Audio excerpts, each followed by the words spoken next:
only conflict on the United Nations table, on the United Nations agenda, whose outcome, whose solution, whose resolution was agreed to by both parties, India and Pakistan, in the form of the United Nations resolution seeking the inalienable right of self-determination. What makes it more unique is that this has the highest soldier-civilian ratio in any modern warfare.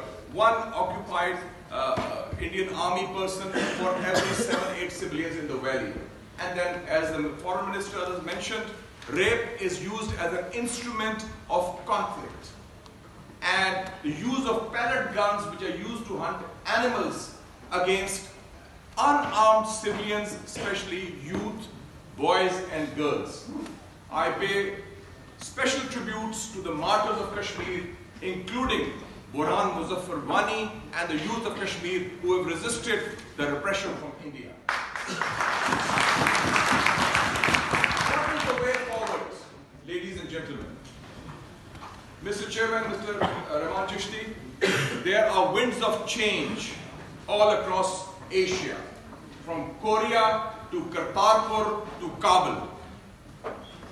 And people are talking of peace. And when we talk of UN resolutions, you, sir, mentioned the 1948 resolution.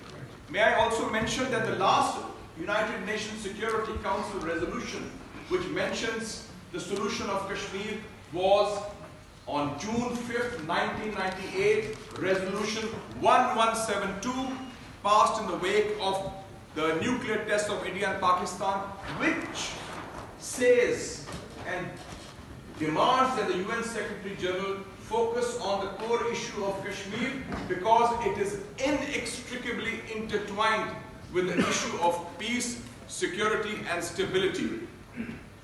India should read the writing on the wall. When their Prime Minister went to Srinagar yesterday, there was a complete blackout, there was complete shutdown, and there was strong resistance, which shows the mood there. India feels that might is right. We say right is might because it is a righteous cause. And there's talk of the United Kingdom. I must say that neutrality is immoral in this case. It cannot be somebody sitting on the sidelines. If South Sudan and East Timor can get their inalienable right under United Nations, why not the people of occupied Kashmir? And we thank all parties, parliamentary group of Kashmir. We thank all the distinguished members of parliament, the ladies and gentlemen sitting on both sides of the aisle.